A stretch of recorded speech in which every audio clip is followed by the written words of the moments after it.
neuvěřitelné díky jednomu z vašich vlastně spoluobčanů, dá se to tak říct, který napsal SMS-ko, která opravdu stála za to, tak zhruba za necelou hodinku už budete mít velkou příležitost samozřejmě ten ohňostroj si s námi společně užít. My jsme tu tradici nastartovali loni, vlastně jsme ji chtěli nastartovat před 2 lety, ale tehdy byla taková smutná událost v rámci České republiky, a to úmrtí prezidenta Václava Havla. A z toho důvodu jsme vlastně ten start těch novoročních ohňostrojů na přání posunuli až na ten loňský rok. No a vlastně 1.1.2013 jsme konkrétně byli v Miletíně ve východních Čechách.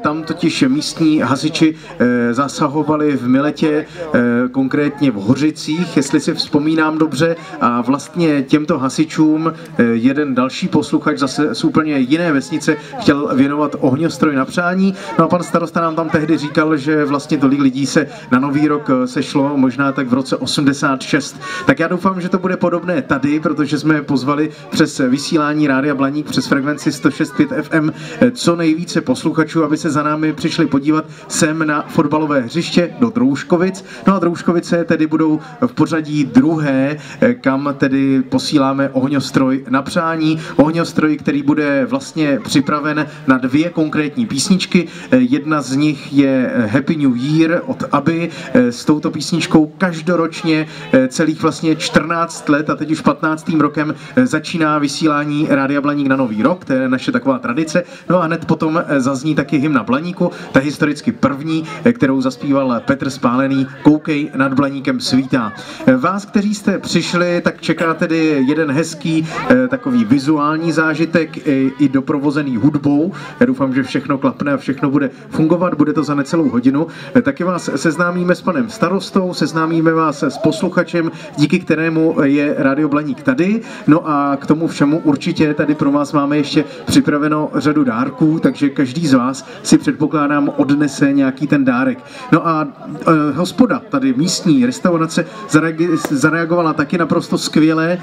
Slyším, že někteří z vás tady střílí špunty, jeden špunt tady těsně doletěl vedle pódia, tak to je dobrá zpráva. Prostě si ten Nový rok pořádně oslavíme, to bude paráda. Já si myslím, že to bude stát za to. Za chvilinku Žaneta Filipková, kolegyně moderátorka z vysílání Rádia Blaník, právě se spojí společně s námi. Zkusíme udělat takový živý vstup, zkusíme zakřičet do rádia něco třeba ahoj nebo něco podobného, aby posluchači z celé České republiky, odkud nám psali, že těch SMSek mám dojem, že když jsem tisknul velice drobně všechny ty SMSky, tak nám jich přišlo asi kolem 50 papírů, krát na každém papíru mohlo být snad 50 SMSek, no prostě neuvěřitelné množství SMSek, které dorazily, za které pochopitelně děkujeme, ale jenom jedna si zasloužila právě ten ohňostroj na přání. Takže já už se v tuto chvíli pokusím mít tady taky puštěné naše rádio, protože ten ohňostroj nebo hudba k němu bude běžet z našeho vysílání, tedy konkrétně po celém území České republiky, kde Blaník vysílá.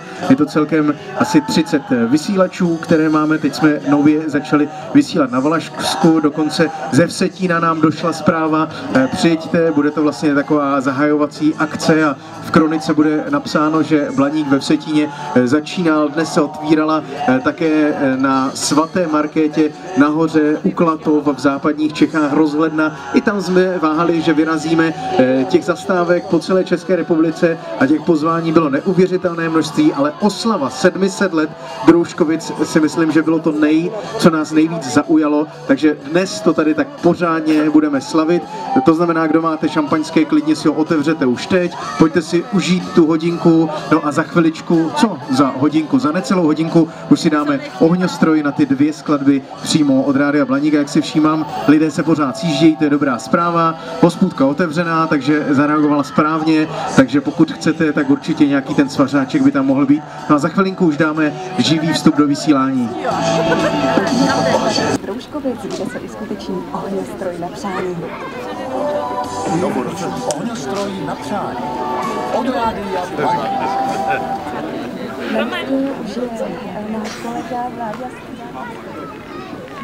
Hezké odpoledne, já zdravím samozřejmě tebe, Žaneto, i všechny posluchače Rádia Blaník, kteří jsou různě v celé České republice, ale hlavně, kteří dorazili právě sem na fotbalové hřiště do Drouškovic. A sice na mě tady svítí reflektor, takže toho nic moc nevidím, no ale slyšíte možná pár dětí, dokonce před chvilinkou tady vedle mě přistál špunt od šampaňského, takže se tady předpokládám taky bude docela hezky slavit. No a já si myslím, že abychom tak jako dokreslili, že tady nějací posluchači jsou a pořád tady kolem hřiště projíždějí auta, takže přistávají další a další lidé, kteří samozřejmě si to s námi chtějí už za chvilinku užít, tak já si myslím, že alespoň ti, kteří tady jsou, a myslím si, že jich je hodně, by nás mohli pozdravit. Tak to zkusíme. Pojďte drouškovští, jestli to říkám dobře, ze všech sil pozdravit právě teď na 3, jo? 3, 2, 1, teď!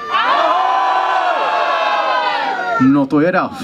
To se musí nechat, já vám moc děkuju, zatleskejte si, přátelé, jste absolutně skvělí.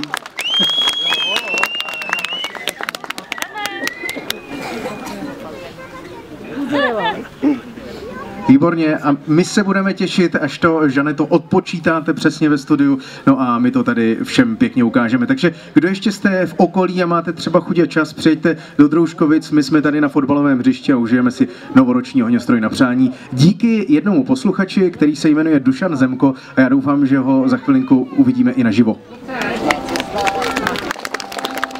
Jak to totiž bylo? Já vás zdravím, hezký dobrý den. Jak to totiž bylo? My jsme od 25. vlastně začali anoncovat, napište si SMSky, začalo psát stále víc a víc lidí. Shodou okolností myslím, že ze 27. z 15. hodiny 35. minuty je ta SMSka, která vlastně byla ta výherní. My jsme celé ráno ve vysílání na Blaníku s kolegy, s programovým ředitelem, s šéfovou zpravodajství a tak dále vybírali. No a samozřejmě, než jsme ještě oznamovali několika posluchačům, tak asi na 10 míst, které byly ve velmi úzkém výběru, jsme potom volali a říkali, buďte připraveni, kdyby náhodou. A pak jsme ještě volali tak jaksi starostům a tak dál, zavolali jsme vám. Pan starosta nejdřív nevěřil, říkal, no, to není potřeba a tak. A kolik by mě to stálo a tak. A já jsem říkal, nebojte, to je ohňostroj na přání, vyhrál si ho nějaký posluchač pro nějaký hezký důvod. No a to se samozřejmě stalo, takže my jsme tady a doufám, že vy z toho máte taky radost. Určitě. Tak pojďte pozdravit všechny ty, kteří dorazili. Takže já bych chtěl v první řadě Dušanovi poděkovat, který se postaral o tady ten senzační zážitek, který určitě prožijeme. Jo, tak mu asi zatleskáme. No a já bych teda vám popřál, když už teda mám tu možnost, popřál do toho nového roku všechno nejlepší, hlavně zdravíčka a tak, aby jsme se třeba zase ještě někdy setkali. No jednoznačně, samozřejmě. A pane starosto, jedna důležitá zpráva, protože já jsem velice studoval vaši historii Drouškovic. Drouškovice proto, že vlastně se tady lidé druží, že se tady baví, že mají radost a to je taky vlastně dobře, protože to takhle hezky všechno se spojilo. Tak vlastně tu historii si můžete velice pečlivě přečíst na www.drouškovice.cz, jo? To je pravda, ale zase z druhé strany 700 let obce. Tak co se tady bude dít, zahájení dnes, tak jako stylově, si myslím, že stojí za to, ale ono to asi bude pokračovat. Já bych vás chtěl pozvat na letošní oslavy těch 700 let vedení obce, nebo nevedení, teda založení obce, ty první spisový, jako nějaký ty datumy, kde se to objevuje, Drouškovice. Takže my připravujeme s kolegyněma, s Renatou a s Kačkou, připravujeme takový kulturní program na ty oslavy. Bude to tradiční masopust, ale ten masopust už nebude takový, jaký děláme tady po vesnici a budeme ho dělat tady na hřišti. Jo, tam bude v březnu a na Anu 26. července bude zase tady na hřišti jako takový ten pouťovej program. To bude vlastně stánky a nějaký takový ty souboje, takový to prostě, že to chceme nějak završit a tak ještě jednou bych vás chtěl pozvat všechny, abyste se toho zúčastnili. Tak to je skvělá zpráva. A pane starosto, hospůdka je tady otevřená běžně takhle na Nový rok, nebo dnes to je extra? Ne, hospůdka ta funguje celoročně. To je každý den, takže se nezavírá vůbec. Nemají uzavírací dobu. To je krása, to je lepší než Tesco. No v každém případě musím říct, že by tam dnes mohli mít nějaký ten svařáček, nějaké to pivíčko, že jo, doufám, že jsou zásobení. Máte zprávy nějaké? Jako, byl jsem se tam podívat, teď je tam plná hospoda lidí, kteří tam jako jsou i cizí, takže budou mít nějakou tržbu, co se budou rádi. No já myslím, že si tam určitě něco dají. Přesně, přátelé, takže jste zváni taky. Pan Milan Živný, já vám zatím moc děkuju, díky moc za spolupráci, protože my jsme pana Živného poprosili, jestli také jsou tady třeba dobrovolní hasiči, kdyby, tak aby byli poblíž, kdyby něco, ale ono je samozřejmě vlhko, navíc nestřílíme ohňostroj někam mezi domy, ale k poli, takže všechno by mělo být bezpečno. Z druhé strany chci pořád jenom upozornit, hlídejte své děti, buďte v té správné vzdálenosti, to znamená od pódia směrem k hospůdce a tady je to naprosto všechno bezpečné. Takže to je naše první pozvání sem k nám na pódium. To naše druhé pozvání bude, předpokládám, za chvilinku. A to bude konkrétně s panem Dušanem Zemkem. Já nevím, kde pan Dušan Zemko je, ale možná, že kolik pak máme hodin. Pana Zemka jsem ještě v životě neviděl. Předpokládám, že ani vy ne. Pan starosta už asi ano, už se skontaktovali. Já jsem ho jenom slyšel po telefonu, když jsme vyhlašovali. To vám přeje Rádio Blaník. Tak co, je tady pan Dušan Zemko? Je tady. Pozor, tady na tu tyč. Pojďte ho přivítat potleskem. Tak pane Zemko, já vás hezky zdravím. Pojďte prozradit, jak vás napadlo napsat jako do SMSky takovou krásnou zprávu a co v ní vlastně stálo a tak dál. Pojďte to prostě všechno tak nějak popsat. Jak to celé bylo? Byla to jenom náhoda. Četl jsem Středočeský listy a tam se ptal o Drouškovici o založení, tak říkal, zkusím to, no. Buď to vyjde, nebo nevyjde. Jasně, no tak vyšlo to, já vás teď poprvé osobně vidím, my jsme si povídali takhle ve vysílání, to je vždycky taková dobrá zpráva. No, vyšlo to, skutečně Drouškovice vlastně dnešním dnem budou slavit celý rok 700 let založení, je to skutečně tak. Jak dlouho jste občanem Drouškovic? Občanem jsem 5 let, ale se teď držu 30. Jasně, takže jste tady, jak se říká, jako doma prostě pořád a hezky si to tady užíváte. Plno kamarádů je tady? Jo, jsou tady. Jsou tady a doufám, že jsou tady i dnes na místě? Jo, jsou. Tak to je dobře. No, já samozřejmě vám chci poděkovat za všechny ty, kteří sem dorazili, takže takový drobný dárek od Rádia Blaník tady mám, protože vy si zasloužíte prostě všechno možné, takové speciální dárečky ještě navíc. Takže to je jenom, abyste měl něco, co už prostě zůstane navždycky. Tohle vám asi přidám taky, protože mám takový dojem, že tohle tam taky nebude ještě, takové CDčko, které pak dostanou všichni ještě. Takže děkuju moc, že jste dorazil.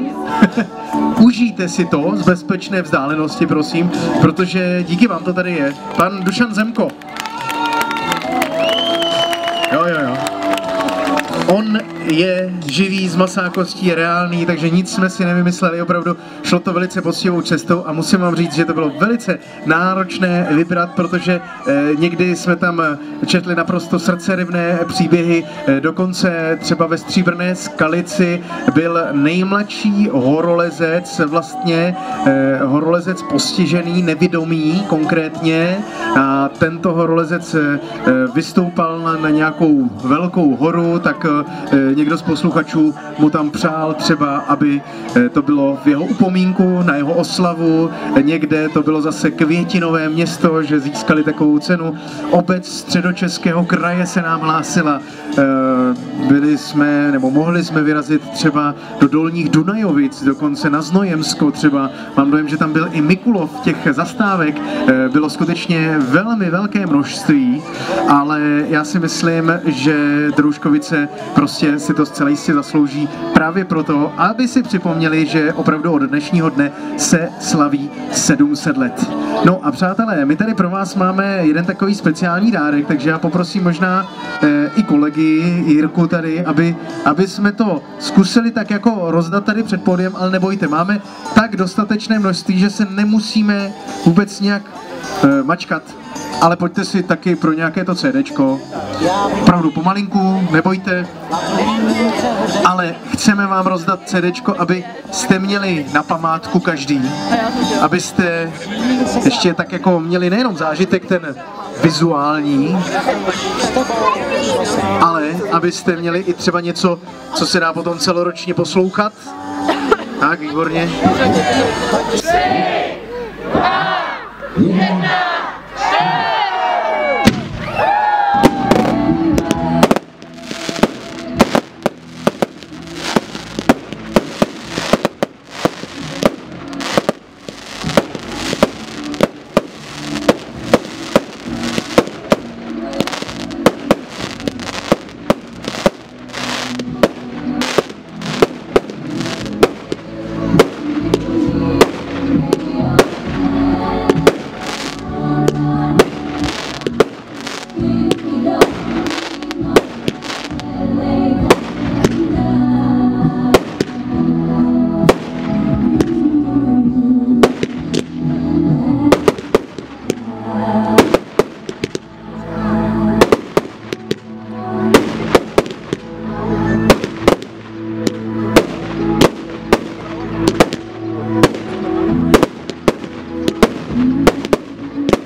posluchači. To byla hudba k hovornímu ohnistroju Rádia Blask. Přejeme vám úspěšný, nejšťastnější rok.